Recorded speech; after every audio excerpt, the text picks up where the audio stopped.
오늘 성경 말씀은 히브리서 11장 35절에서 12장 3절입니다. 성경이 있으신 분은 성경을 펼쳐주세요. 히브리서 11장 35절에서 12장 3절입니다.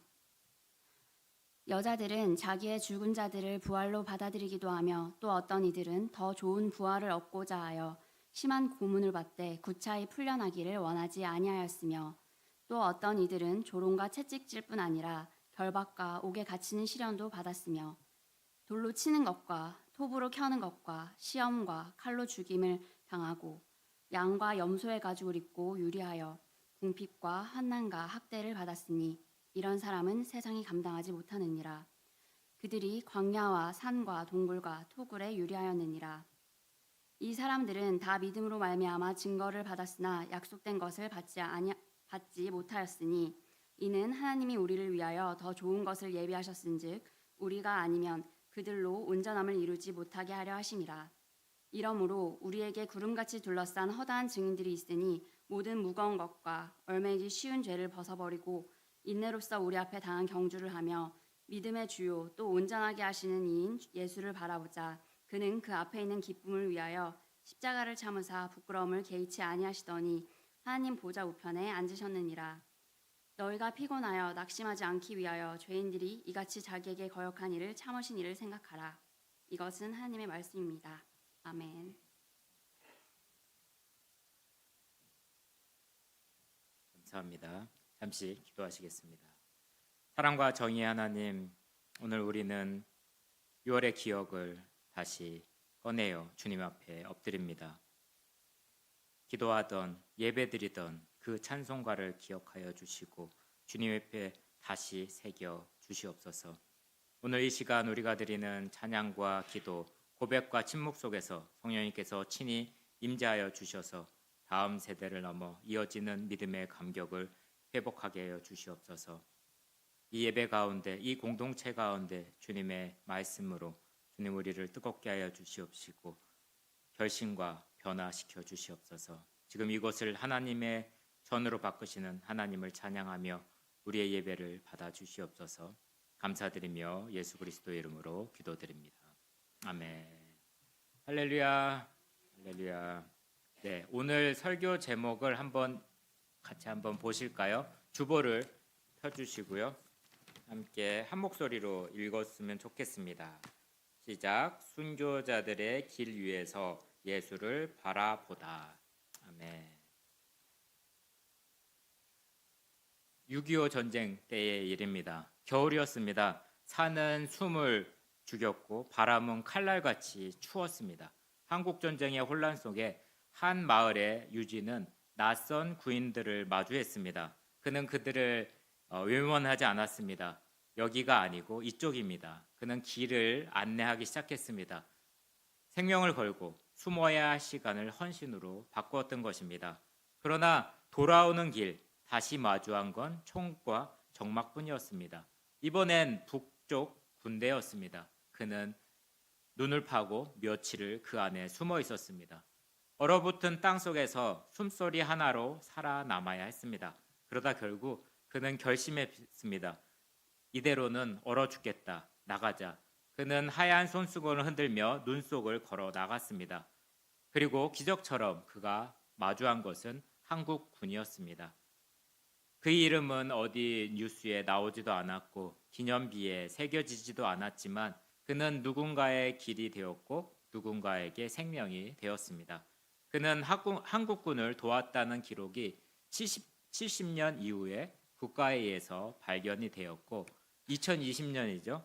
몇 년 전에 직계 자손에게 포상금이 내려졌습니다. 그때 남은 자손은 70년이 지났기 때문에 2명뿐이 남지 않았다고 합니다. 그 중에 한 분이 저의 아버지셨습니다. 성도 여러분, 그분은 왜 그 길을 택했을까요? 그분은 무엇을 믿었길래 눈 속에 묻히기를 택했을까요? 그리고 지금 이 순간 우리는 무엇을 향해, 누구를 향해 어떤 길을 걷고 있나요? 오늘 읽은 히브리서 11장과 12장은 그와 같이 자기 자신보다 더 큰 무언가를 위해 걸었던 사람들의 이야기입니다. 부활을 바라보고 고난 속에서도 인내하며 마침내 예수님만을 보며 달렸던 믿음의 경주자들이었습니다. 오늘 그들의 발자국 위에 우리의 발자국이 포개질 수 있기를 소망합니다.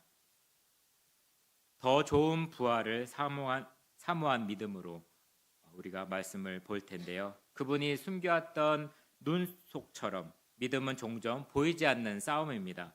그러나 그 어둠 속에서도 더 좋은 부활을 꿈꾸는 자들이 있었습니다. 이제 부활의 소망을 따라 걸어갔던 자들을 함께 만나보기를 원합니다.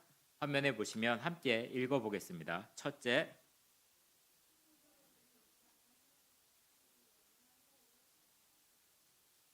네. 히브리서 11장은 단지 영웅의 행적을 나열한 믿음의 명예의 전당이 아닙니다. 그것은 찢긴 마음들로 엮인 피 묻은 일기장과 같습니다. 처음엔 이름이 있었습니다. 아벨, 에녹, 노아, 아브라함, 모세. 하지만 35절에 이르면 뭐라고 나와 있죠? 이름 없는 자들이라고 나옵니다. 다만 고문을 받되 풀려나기를 거절한 자리라고 기록이 되어 있습니다. 세상은 그들에게 살기 위해 포기하라고 속삭였습니다. 그러나 그들은 이렇게 이야기합니다. 죽어도 더 나은 부활을 얻고 싶다라고 이야기를 했습니다. 그들이 거절한 것은 단지 감옥문이 아니었습니다. 그들은 침략을 강요받은 신앙, 거짓된 평화를 위한 타협, 순간의 안정을 대가로 한 영혼의 유기를 거절했던 것입니다. 그들이 선택한 것은 이 땅에서 생명 연장의 아니라 하늘의 생명의 완성이었습니다. 그 믿음은 현실을 회피하는 것이 아니라 현실의 칼끝을 바라보면서 하늘의 문을 향하여서 영혼의 눈을 들었던 것입니다. 이 믿음은 이렇게 말하고 있습니다. 나는 오늘 여기서 질 수도 있지만 나는 절대로 영원에서 지지 않는다. 라는 고백과 같습니다. 히브리서를 처음 받은 이들은 자신의 신앙이 가정에서 버림받은 이유가 되었고 국가에서는 불법 취급당한 죄인이었습니다. 유대교에서 배교자로, 로마에서는 무정부 방역자로 여겨졌고 그들의 신앙은 이중으로 잘릴 운명의 칼날 위에 놓여 있었습니다. 그리스도인이 된다는 것은 입으로는 예수라고 말하는 순간 그 삶의 모든 소속과 안전을 버리는 일이었습니다. 히브리서 기자는 이렇게 외칩니다. 당신들은 지금 죽은 것이 아니라 당신들을 지금 영혼을 향해 부활을 향해 건너가는 중이라고 이야기하고 있습니다. 더 좋은 부활, 이 말 한마디는 죽음을 넘어선 시간이 되고요. 슬픔을 녹여주는 하늘의 아침이 됩니다. 그리스도와 함께하는 날이 된다는 것입니다. 이것은 단순한 부활이 아닙니다. 기억도, 상처도, 정체성도 구속되는 완전한 생명입니다. 히브리서 11장의 사람들은 약속을 멀리서 바라보며 웃었습니다. 그들은 이 약속이 아직도 도착하지 않았는데도 그것이 진짜임을 믿었던 것입니다. 그래서 그들은 이 땅에서 자신을 뭐라고 불렀죠? 순례자라고 불렀습니다. 정착을 거부하고 뿌리를 하나님께 내린 사람들입니다. 다니엘서 12장 2절에 보시면 이런 말씀이 나옵니다.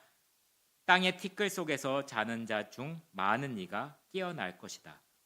먼지 속에서 숨이 멈춘 자들조차 하나님의 때가 되고 시간표가 되면 다시 살아난다는 것입니다. 요한복음 11장 25절에는 나는 부활이요 생명이니 나를 믿는 자는 죽어도 살겠고라는 말씀을 모두가 기억하실 것입니다. 지금 내 앞에 서 있는 예수님의 존재가 그 자체가 될 수 있습니다. 예수님을 믿는다는 것은 부활을 현재로 살아내는 삶입니다. 부활절에만 부활하는 것이 아닙니다. 1950년 12월에 겨울의 솜결이 시멘트 조각처럼 아주 추운 날이었습니다. 인천의 반파된 예배당 속에서 폭격으로 무너진 기둥 사이에서 검은 두루마리 입은 한 할머니가 찬송을 불렀습니다. 무덤 속에서 예수 다시 사셨네 라는 노래를 불렀습니다. 그 찬송은 망치 소리가 아니었습니다. 그러나 어떤 망치나 해머보다 더 강하게 부활의 문을 두드리는 소리였습니다. 그 소리는 말합니다. 내 육신은 무너져도 내 부활의 주님은 살아계시니 오늘도 나는 무너진 돌 위에 노래를 세운다. 그 소망은 포탄보다도 단단했고 그 믿음은 살아있는 것보다 더 깊은 생명을 주었습니다. 오늘도 누군가는 그 찬송을 기억합니다. 그 노래는 유산이 되었고 그 부활의 신앙은 세대를 넘어 계속 살아가고 있습니다. 믿음의 사람들은 이 땅의 해방이 아닌 하늘의 자유를 꿈꿨습니다. 그들은 살아남기 위해서 믿음을 버리지 않았고 죽더라도 하나님의 품에 안기는 것을 택했습니다. 그들의 믿음은 지금 승리를 버리고 영혼의 완성을 안았습니다. 하지만 이 믿음은 하루아침에 만들어지지 않았습니다. 더 좋은 부활을 향한 그들의 여정은 밤을 지새운 눈물, 의심과 두려움을 견딘 침묵이었습니다. 기도의 벽에 이마를 부딪히고 부른 이름의 반복이 되었던 것입니다. 이것은 우리의 시대에 살아가는 우리의 삶에도 반복되어야 할 것입니다. 6.25 전쟁의 총성이 멈췄다 해도 믿음을 향한 전쟁은 지금도 계속되고 있고 더 큰 전쟁이 우리 안에 있다는 것입니다. 다음 걸음을 함께 내딛길 바랍니다. 고난 속에서도 멈추지 않았던 인내의 발자국, 그 발자국 속으로 우리도 발을 맞춰볼 필요가 있습니다. 두 번째 함께 읽어보겠습니다. 둘째, 고난 속에서 인내한 믿음입니다. 함께 읽겠습니다. 하나님은 그들의 침묵 속에서 믿음을 기억하셨고 그들은 끝까지 울지 않고 견뎌낸 사람들이다. 완성은 늦게 오지만 절대 오지 않는 법은 없다. 히브리서의 11장 마지막 문장은 한편의 영화처럼 숨죽이고 끝나는 장면입니다. 믿음을 가졌지만 약속은 받지 못했다. 요즘 말로 바꾸면 이렇습니다. 기도는 했는데 아무 일도 일어나지 않았다와 같습니다. 성도님은 아마도 그런 순간을 살아오셨을 것입니다. 좋아하는 사람들을 위해 기도했지만 멀어졌고 병든 가족을 위해 눈물을 흘렸지만 장례식장을 향했고 밤을 새워 버텼지만 아침은 여전히 차가웠고 하지만 히브리서 기자는 이렇게 이야기합니다. 그것은 실패가 아니다. 그것은 아직 끝나지 않은 거다. 하나님의 보류 중인 승리를 준비하고 계신다고 속삭이고 있습니다. 그들의 믿음은 미완성이 아니라 우리를 기다리는 완성입니다. 하나님은 세대를 넘나드는 퍼즐을 맞추시고 계시고요. 그 조각 하나하나를 깊은 인대 속에서 숨겨두고 계십니다. 믿음은 당장의 응답을 끌어내는 주문이 아닙니다. 하나님의 하심을 자신에게 맡기는 기다림입니다. 속도가 아닌 방향을 보는 신앙, 결과보다는 동액을 붙드는 고백이 될 수 있습니다. 그 믿음은 세상을 바꾸는 가장 깊은 저항이 됩니다. 여러분, 만약 1세기 초대교회 청년들이었다면 교회 가는 길은 인스타그램이나 셀카 대신에 고문과 사형 판결이 기다리는 골목일 수가 있습니다. 십자가를 진다는 것은 이런 상직이 아니라 현실이었고 예배 대형은 콘크리트 건물이 아니라 무덤 옆 동굴, 성경책은 우리가 보는 핸드폰의 앱이 아니라 핏자국 묻은 파피루스 조각일 것입니다. 그리고 20세기 한반도 한국전쟁, 총칼이 설교보다 날카로웠던 시대였습니다. 산속에는 운박, 귀화장 같은 추위, 어둠 감옥 안에서 사람들은 이렇게 말했습니다. 하나님이 여전히 여기에 계신다.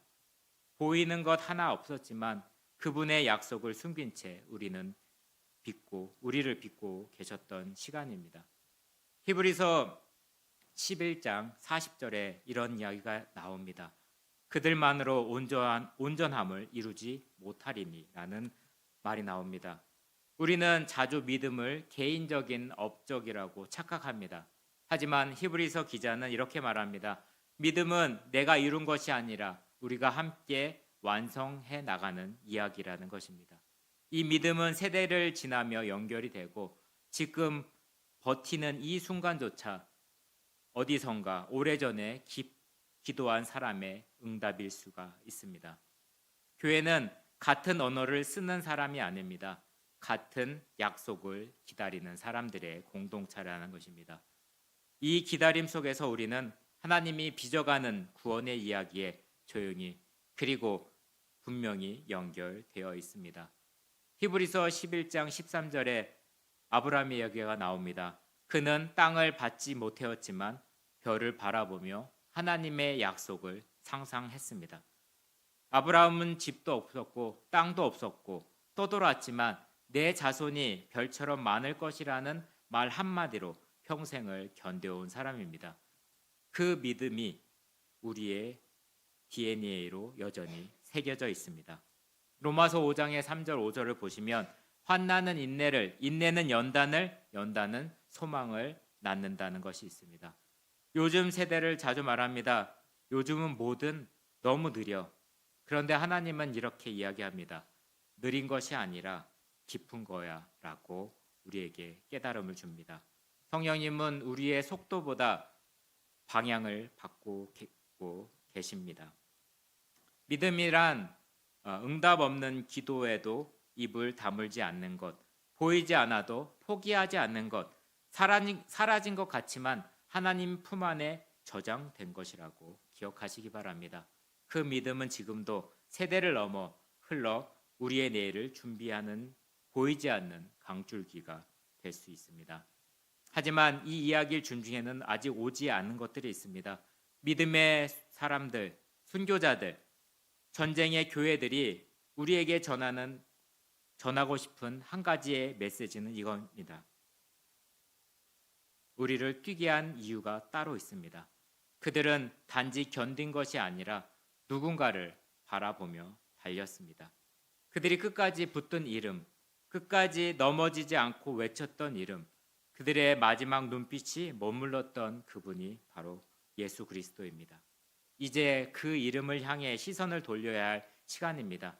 믿음의 주, 또한 온전케 하시는 이 예수님, 그분을 바라보는 경주, 이제 마지막 대지에서 함께 달려가기를 원합니다. 마지막을 함께 보시겠습니다. 셋째입니다. 믿음의 주 예수를 바라보는 경주. 우리는 예수를 바라볼 때에만 부서진 심정으로도 다시 달릴 수 있다. 눈물 난 자리에서 믿음의 결승선까지. 아멘. 히브리서 11장은 믿음의 족보였고 12장은 이제 우리의 차례의 이야기입니다. 이러므로라는 이 단어는 단순히 문법적인 연결이 아닙니다. 그들의 눈물이 지금 우리를 부르고 있다는 신호입니다. 우리는 지금 믿음의 경기장 안에 가운데 서 있습니다. 주변엔 보이지 않는 관중들로 가득 차 있습니다. 아벨, 에녹, 아브라함, 모세, 그리고 이름조차 남기지 않는 순교자들이 각자의 고난으로 만든 깃발을 흔들며 이렇게 외칩니다. 넘어져도 괜찮아. 멈췄던 자리에서 다시 시작하면 돼. 내가 뛰는 게 중요해. 끝까지 가는 것이 믿음이라고 소리치고 있습니다. 그 관중의 함성 속에서 우리의 무릎이 다시 굴켜지고 숨죽인 심장이 다시 움직이기 시작합니다. 그러나 그분의 그 경주의 시작과 끝 전부는 오직 한 분, 예수 그리스도입니다. 히브리서 기자는 이렇게 말합니다. 믿음의 주여, 온전케 하신 예수를 바라보자. 예수님은 그저 뛰는 법을 가르쳐 주신 코치가 아닙니다. 그는 먼저 달려가신 개척자입니다. 가장 아픈 구간을 먼저 지나신 완주자이며 우리를 기다리는 결승전의 얼굴이 될 수 있습니다. 그분은 십자가의 고통을 마지막까지 달리신 분입니다. 죽음이 종착점이라고 믿었던 모든 영혼에서 부활이라는 반전을 새겨놓은 분입니다. 그래서 우리는 그분을 바라봐야 합니다. 사람의 시선이 아니라 주님의 눈빛을, 과거의 실수가 아니라 예수님의 손자국을, 포기하라 외치는 세상의 소리가 아니라 끝까지 오라는 말씀을, 주님의 음성을 기억해야 한다는 것입니다. 고대 헬라의 스타디움은 오늘날 축구 경기장과 비슷합니다. 수천 명의 관중이 웅성이고 선수는 그 중앙에서 모든 시선을 받으며 달립니다. 히브리서 기자는 이 장면을 빌려 믿음의 삶은 하나의 마라톤으로 묘사하게 됩니다. 하지만 이 경주는 순위를 겨루는 경쟁이 아니라 끝까지 가는 것을 영광으로 여기는 길입니다. 무거운 것, 얽매기 쉬운 것을 벗어버리고 이는 단지 죄를 회개하라는 명령이 아닙니다. 다른 사람과 비교하게 만드는 자기 혐오, 포기하고 싶게 만드는 실패의 기억들, 더 빨리 뛰지 못한 죄책감입니다. 그 모든 무게들을 옷처럼 벗어버리라는 말씀입니다. 히브리서 12장 2절을 한번 보시겠습니다. 믿음의 주요 곧 온전하게 하신 이인 예수를 바라보자.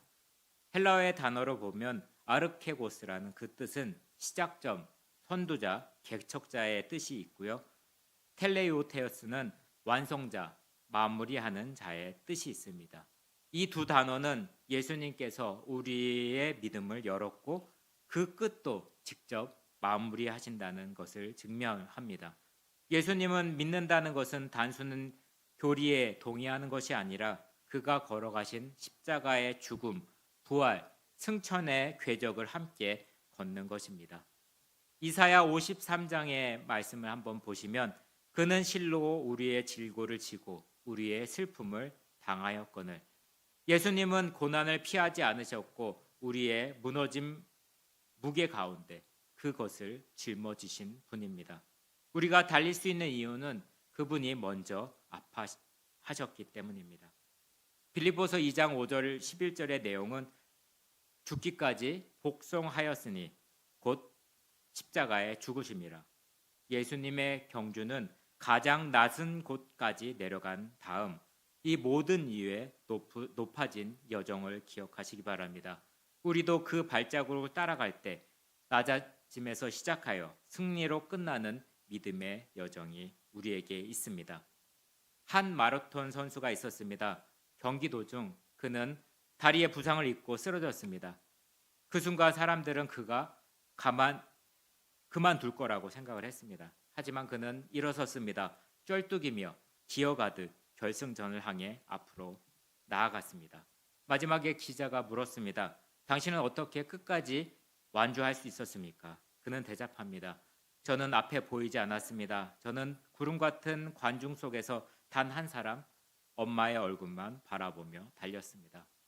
사랑하는 여러분, 우리는 단지 예수님의 얼굴이 있습니다. 그분을 바라볼 때 무너졌던 심장은 다시 뛸 수가 있고 흔들렸던 그 발걸음은 다시 곧게 설 수가 있습니다. 예수님을 바라보는 것이 곧 믿음을 달리는 것입니다. 믿음의 경주는 결승선을 향해 달리는 것이 아니라 예수님의 얼굴을 향하여 달리는 길입니다. 더 좋은 부활을 갈망했던 순교자들, 응답 없는 기다림을 견딘 인내의 사람들, 그리고 이제 예수님을 바라보며 달리는 우리들입니다. 우리는 지금 그 긴 이야기의 다음을 살아내고 있는 중입니다. 세상은 말합니다. 그만둬도 돼. 충분히 애썼잖아. 하지만 주님은 이렇게 말씀합니다. 넌 끝까지 달릴 수가 있어. 왜냐하면 내가 네 앞에 이미 완주했으니까. 이 시간 함께 기도하기를 원합니다. 이 시간 눈을 감고 여러분의 가슴 깊은 곳에 경주의 장면을 떠올려 보시기 바랍니다. 여러분은 지금 어디쯤 서 계십니까? 넘어진 자리가 있습니까? 숨이 가빠 더는 뛸 수 없다고 느낀 지점이 있습니까? 아니면 누군가의 시선에 주저앉은 채 주님을 잃어버린 자리에 있습니까? 오늘 그 자리에서 다시 예수님을 바라보시길 바랍니다. 우리를 부르시는 주님의 손을 바라봅시다. 우리를 위해 먼저 달리시고 먼저 눈물을 흘리시고 먼저 승리하신 믿음의 주님을 바라보길 원합니다. 이 시간 이렇게 기도하겠습니다. 주님, 제가 멈췄던 자리에서 달리게 하소서. 순간에도 저를 주님의 시선을 다시 주시옵소서. 부활을 믿고 인내하시고 주시옵소서.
넘어진 그 자리, 숨이 가빠 주저앉았던 순간들도 주님은 여전히 저희들을 바라보고 계심을 고백합니다.